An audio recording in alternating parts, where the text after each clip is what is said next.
serious vulnerability has been discovered in a core Linux system utility. Before I go into the details, let me just give you the TLDR. So the XZ utility has been backdoored, and if you are running version 5.6.0 or 5.6.1, you should upgrade immediately. And how you can check for that is you can run xz version, and if this prints 5.6.0 or 5.6.1, then you know you're running a backdoored version, and you should immediately upgrade your system, and probably disable SSH access to it, because that seems to be one of the targets. So what happened? XZ is an open source project, so how could it happen that someone managed to introduce a backdoor into it? Let's just go over the whole situation from the beginning. This person, Andres, discovered a vulnerability in the XZ package, and it turned out that the vulnerability was actually an intentional backdoor. So after observing a few odd symptoms around libLZMA, which is part of the XZ package, on some installations, he figured out the answer. The upstream XZ repository and its tarballs have been backdoored.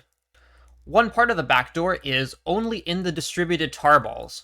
So here we can see Debian's import of the tarball here, with these changes that are part of the backdoor itself. But if we take a look at the project, well, the project has been disabled, and I'll get to that later. But what happens is this injects an obfuscated script, which is executed at the end of the configure step of building the project. And the script is obfuscated, and it actually takes its data from the test XZ files in the repository. So if you're not familiar, XZ is a archive compression format, and as part of that, well, for the tool that decompresses and compresses these files, it makes sense to have some test files that are compressed and decompressed, right?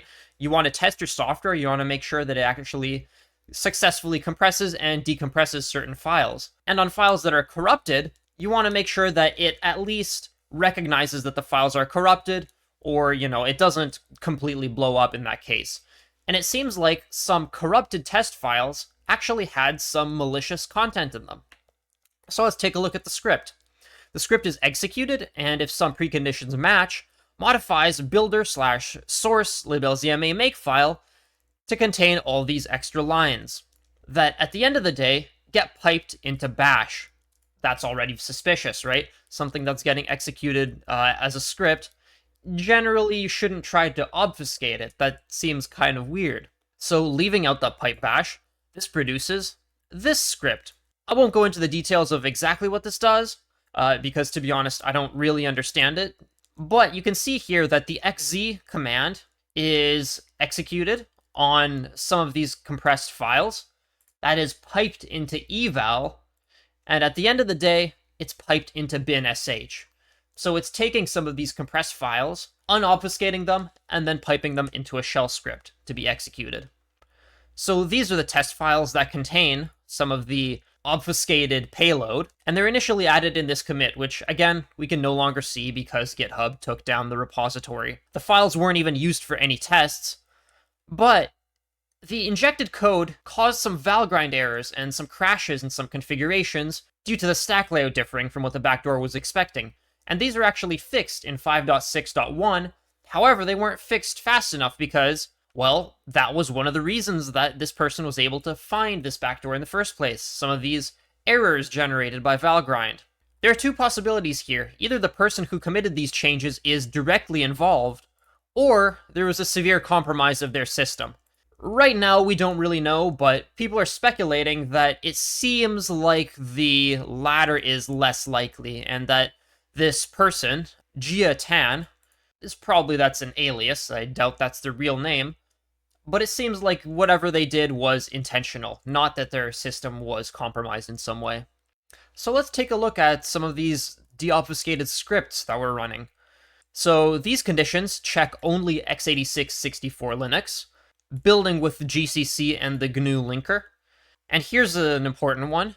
Running as part of a Debian or RPM package build, right? So this is testing RPM Arch, and it's also testing Debian, which means that this person was intentionally trying to target packages that would be put into Debian or RPM-based distros, which already makes this seem very much intentional, right? Like, there's no way you would accidentally do this.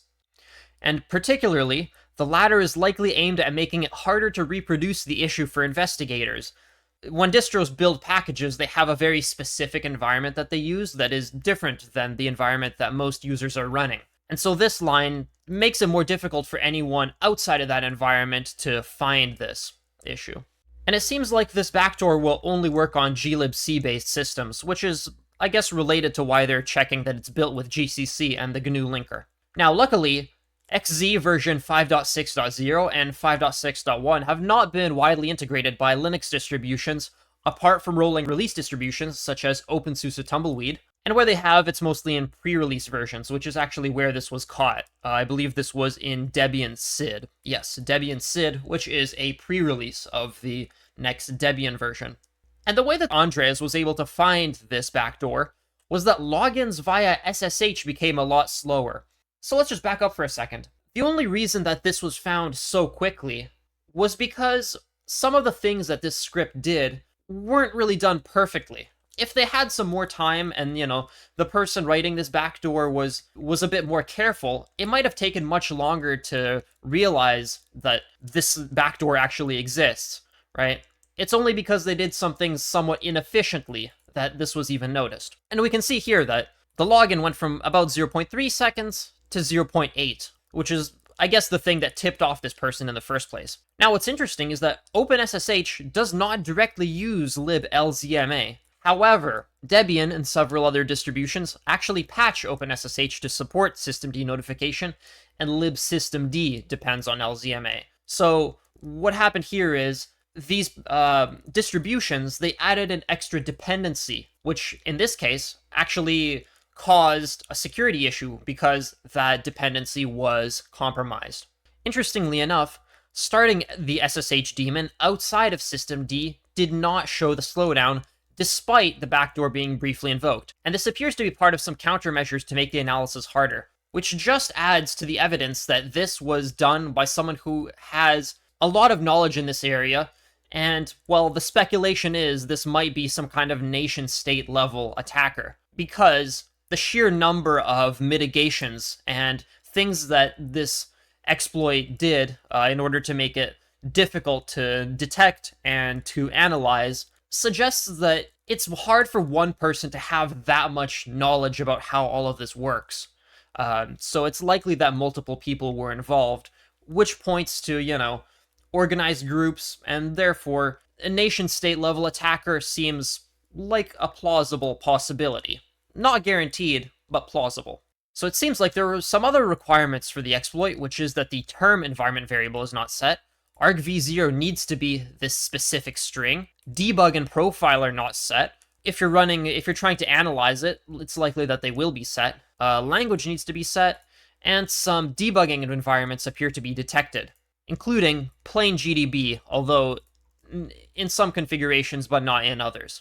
So to reproduce this issue outside of systemd, the server can be started with a clear environment, setting only the required variable. And actually, SSH does not need to be started as a server to observe the slowdown. Now, let's analyze the injected code a little bit, or rather read this analysis by Andres. So they're not a security researcher, nor a reverse engineer, but they have some pretty good insights into this. I'm going to skip over most of the technical details, but the interesting thing here is that it's specifically targeting functions related to cryptography. CRC32 resolve, CRC64 resolve, and in particular, it waits for the symbol RSA public decrypt at PLT to be resolved. And when the linker is called for that symbol, the backdoor changes the value of this symbol to point at its own code. In other words, if this backdoor is active, whenever a certain program tries to call RSA public decrypt, the backdoor will instead use the dynamic linker to point that program to its own code, which of course is very dangerous, right? If this arbitrary malicious code has control over decrypting public keys, then that seems very suspicious, right? Because it can be used to gain unauthorized access into the system through things like SSH. In particular, the impact on SSH is that this backdoor likely allows unsecure access to the system. So in other words, even if you have proper security on your system, you have your keys set correctly and it's password protected and everything, if this backdoor is there, well, it can bypass all of that. And if you are running SSH, you can run the script here, which will check if your installation is vulnerable. Detect.ssh, and of course, read the script as opposed to just executing it. One of the major principles is that you don't want to just run arbitrary code, right? Make sure that this is actually doing what it says it does. But yeah, if you are running SSH, first, upgrade your system, and second, just to double check, you should probably run this script. Now, I wanted to mention that GitHub actually disabled this repository, and I kind of have mixed feelings about this. On the one hand, it is good that the repository is no longer able to be cloned and people won't mistakenly install this backdoored version on their system. But on the other hand, it also hides the history of this, which just doesn't seem right. It's important for, just for forensic reasons, for analyzing how this backdoor actually happened, in order to have the history of all the commits this person made, of all the changes, the comments, and, everything leading up to this being discovered. It's very important to have that info. Now, of course, luckily this has been archived in several places, but it seems like GitHub should have a better mechanism for this other than just disabling the repository entirely.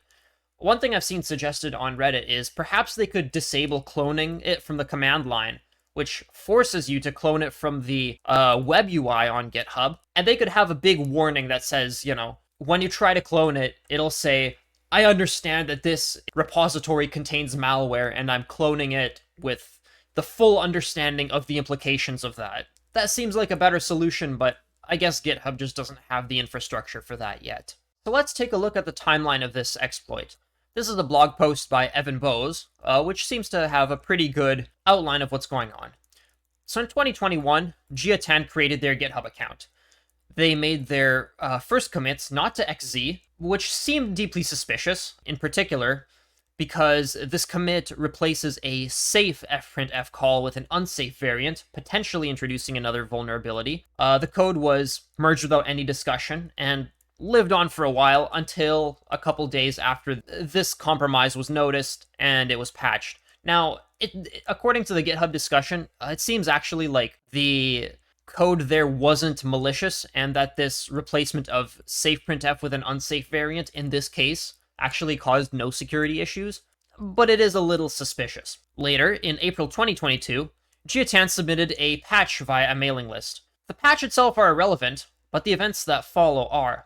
A new persona, Jigar Kumar, enters and begins pressuring for this patch to be merged. So again, I mentioned earlier that this exploit required knowledge of a lot of very, detailed things about how process execution works on Linux, which suggests that there might be multiple people involved, and the addition of this other account also seems like there might be more than one person involved. Of course, it's possible for this to just be the same person, but it's further evidence that there might be multiple people involved in this. So what did Jigar Kumar say? Well, basically just complaining. Over a month and no closer to being merged. Not a surprise. Acting like an asshole, honestly. 3 days after the emails, pressuring the maintainer. So, to back up a bit, Lassicolin is the maintainer of XZ, and soon after, Jigar Kumar began pressuring this person to add another maintainer to XZ. Quote, progress will not happen until there's a new maintainer. XZ for C has sparse commit log 2. Dennis, you are better off waiting until new maintainer happens or fork yourself. Submitting patches here has no purpose these days. The current maintainer lost interest or doesn't care to maintain anymore. It is sad to see for a repo like this. Being a total jerk, honestly, pressuring this person to add another maintainer, which I guess is part of the social engineering here, right? 3 days after the emails pressuring this person to add another maintainer, Gia made their first commit to XZ, which, again, we can't see. Actually, we can see now because this is a host of this repository. I won't go through the commit in detail, but since then, they've become a regular contributor to XZ, and are currently the second most active contributor, actually. It's unclear exactly when they became trusted in this repository, but, after making many commits to the point that they're the second most active committer, it's reasonable that at that point they would become trusted enough to become a maintainer and to have full access to the repository. Jigar Kumar is never seen again after this point.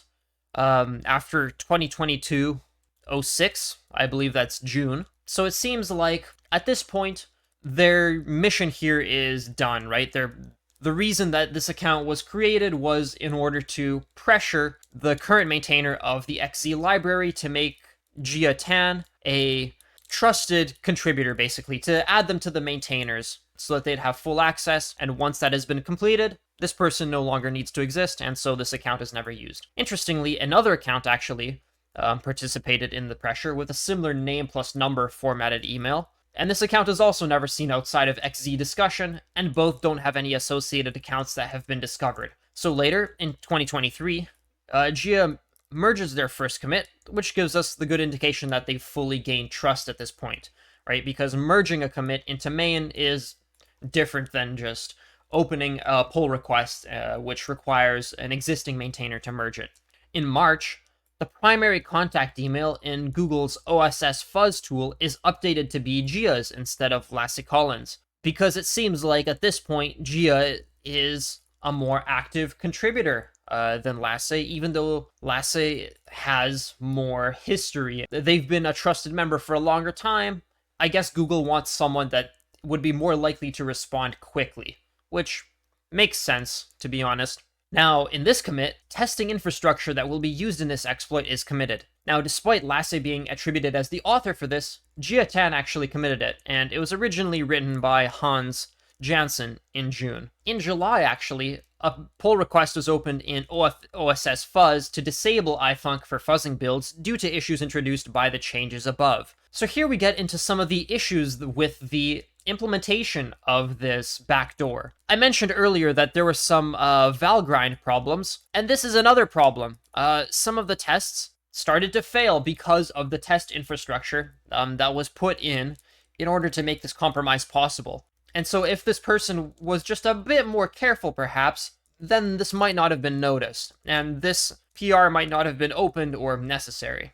The PR is here. Indirect function support was added to XZ on machines that supported in order for function dispatching.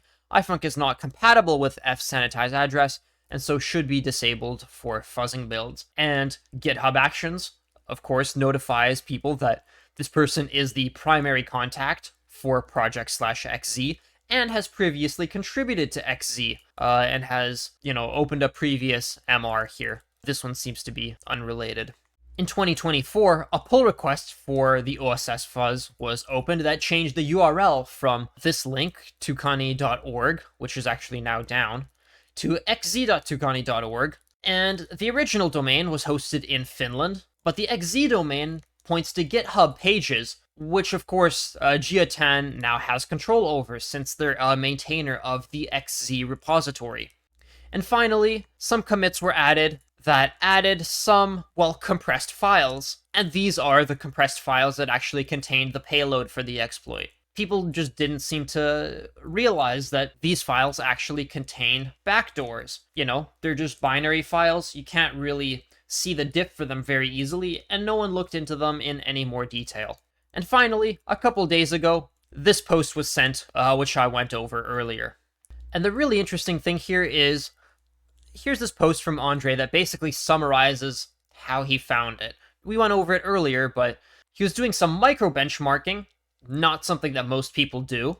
Saw the SSH processes using a surprising amount of CPU, which was caused by this compromise having some issues in the way that it's implemented, despite immediately failing because of the wrong usernames, etc. Profiling SSHD, which most people would be unlikely to do, noticing that it used a lot of CPU time in libLZMA, with perf unable to attribute it to a symbol, which seems strange. Why would a performance analysis tool not know what symbol in this open source library it's using? That is suspicious. And then remembering that they had seen a Valgrind complaint in automated testing of Postgres a few weeks earlier after package updates, which really required a lot of coincidences at the end of the day. So it's kind of a miracle that this was detected so early, and in particular, before it made it into any major distros, apart from a few rolling release distros. And so let's take a look at some of the rolling release distros here, right? There's an issue reported in Gentoo and OpenSUSE, Tumbleweed specifically, which addressed this. They very quickly realized that once this was an issue, they need to do something about it, made this excellent post with the background, the impact, and very quickly mitigated it by releasing this version that reverts it to an old version, and provided users with info on how to actually figure out whether they're vulnerable and how to fix it. So, good on them. They did the right thing. Debian as well had a bug report for SID, but thankfully, SID is very intentionally a testing version of the distribution. It's not intended to be used by end users, so people using Debian really weren't affected that much. And there are some more details here about what happened after this exploit became known, but I won't go into detail. You can take a look at this blog post for yourself. I'll link it in the description. Back to this blog post by Lasse Collin, who I mentioned earlier is the original maintainer of the XZ tools. This person's account was disabled along with Giatan's. I guess that's GitHub just being maybe extra cautious. They try to mitigate things as quickly as possible, but it's kind of unfortunate that this account was also caught in the crossfire. I'm sure that it'll be reinstated eventually after some more investigation. This xz.tucani.org domain was hosted on GitHub pages and is thus down too. It might be moved back to their main domain in the near future. And so right now they only have access to their own tucani.org website, git.tucani.org, and several related files. Giatan only had access to things hosted on GitHub, including this XZ subdomain, which of course pointed to the GitHub pages for that repository, and so was therefore compromised. And there are a few more posts about information about how exactly this happened. There's this excellent FAQ. I'll link to all of these in the description, right? There's some more detail here about the design, and to be honest, I'm not an expert in reverse engineering or in cybersecurity, but I think the key takeaways here are that just because a piece of software is open source does not necessarily mean it's safe. Even for very core libraries like XZ, which is used by a ton of different packages in various distributions. And just to give you an idea of how important this package is, let's take a look at all the packages that depend on it. And these are just the ones that are installed on my system. So yes, this is very much a critical system package. It required a lot of coincidences for this to be found so quickly. And had, just one of those things been slightly different, or if this compromise was engineered slightly more carefully, if that slowdown in the SSH daemon hadn't happened, it might have taken months or even years for this to be noticed. So at the end of the day, this really just points to the fact that we need to be a lot more careful about the software that we trust, and to just not pull in random dependencies from places, and to really be aware of what software we're running on our computers to hopefully try to prevent issues like this. So at the end of the day, update right now. Thanks for watching.